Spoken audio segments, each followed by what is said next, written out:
Hi, so this is a recap of what might have been missed last week. So, on the topic of corporate social responsibility.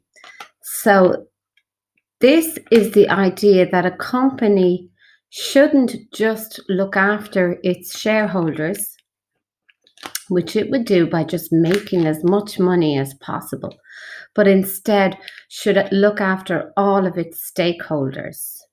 So the stakeholders are anybody at all who is affected by what a company does. So on the inside, in the middle, you have people in the company. So those are your employees and managers. And obviously, they're directly affected by everything the company does because the company pays their wages, sets down their conditions of employment, and everything else. So they're one of the stakeholders that the company should look after and be good to. Then you have connected stakeholders, and these are people that we saw in the micro environment when we were looking at the environment. These are the people they do business with and have transactions with. They could be your banks, they can be your suppliers, they could be your customers, they could be your distributors and your supply chain and things like that. So people that the company actually has day-to-day transactions with. And then lastly, there are people outside of the company that the company doesn't have transactions with, external stakeholders. But these people are affected by the company anyway. And these are people who might be living in the local community, might be affected by the traffic that's caused by the company's activities, might be affected by the pollution that's caused by the company's activities, and things like that. And maybe even the businesses in the locality who might be affected because the company is there and the company is investing in the people in the area by giving them jobs. So everyone in the area will have more money to spend in local shops and things like that. So, under this corporate social responsibility or stakeholder theory, the company doesn't look after just the shareholders. It is supposed to try and serve all of the stakeholders and be fair to all of the stakeholders and take care, really, of all of those stakeholders so that there's a dependence there.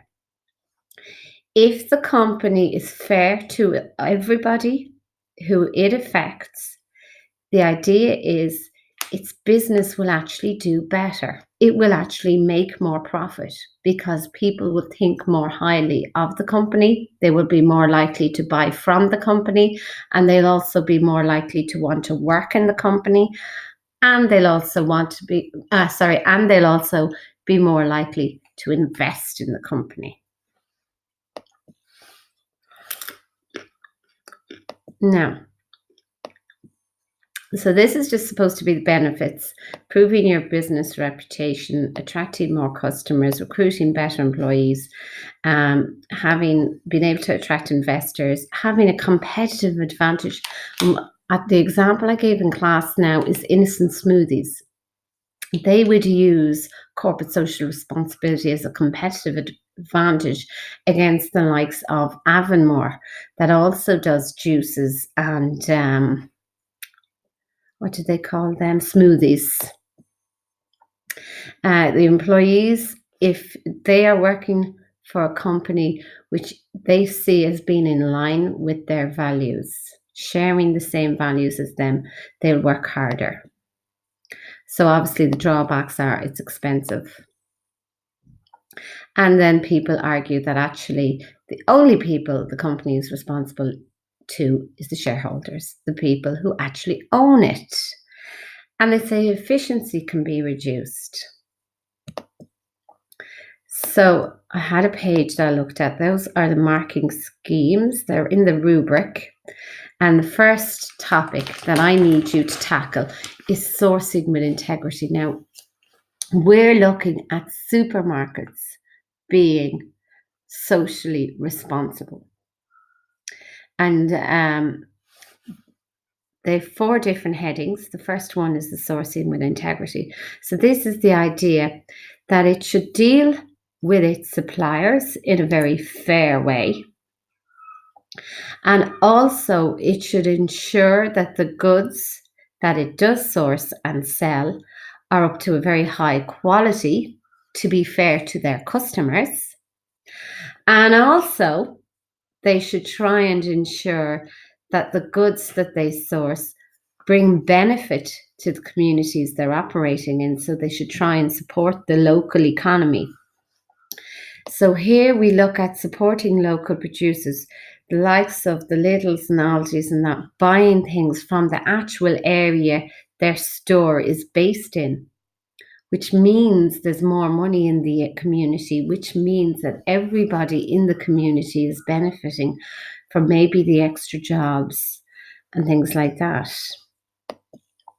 Also, very important that they support Irish producers. They allow Irish consumers to buy Irish goods. Therefore, we're supporting our own Irish economy and jobs in Ireland, where initially Lidl and Aldi were selling all European goods from Germany and Spain and the rest of the world. So by buying from Lidl and Aldi, none of the money was going back to Ireland or into our own economy. Fair trade products. I have a video on fair trade in this PowerPoint, and it's just about the fair trade products ensure that the people who work on the plantation farms are getting a fair wage.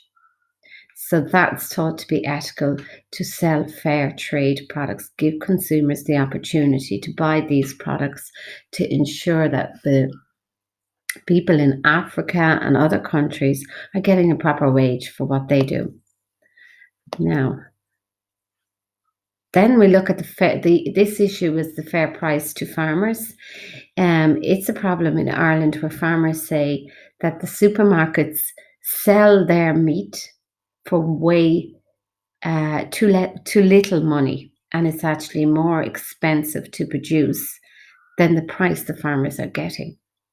That's their argument. It's been sold away too cheaply, and they can't produce it that cheap.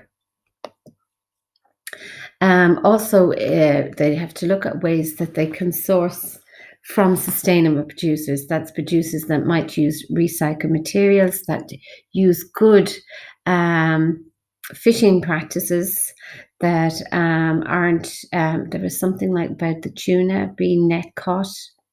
It should be line caught rather than net caught, because when tuna is being fished, all sorts of other fish will get caught in the nets they use. So they shouldn't use those nets. And then there's the animal welfare issues. Supermarkets should sell products that don't have animal experimentation involved in their manufacture. So, makeup brands use animals like rabbits to test their makeup on. And then you've got the idea supermarkets should be selling free range eggs. And I don't know if it extends to free. It does. It extends to free range chickens and things like that. So they're not intensively farmed and have a better life, the actual animals. And then there's a problem of child labour. Some of the products that we buy on supermarket shelves have been made by children in very, difficult working conditions, long hours of work in rooms with very little light and things like that, especially clothing. It was an issue that came up from one of the supermarkets, I think Lidl. Some of their clothes were found to have come from countries where child labour is involved. So that's it. There's a video then just all about animal rights, and another video. There's a couple of videos about child labour being used in the manufacture of products. And then we go on to respect for the environment. So on this is a separate heading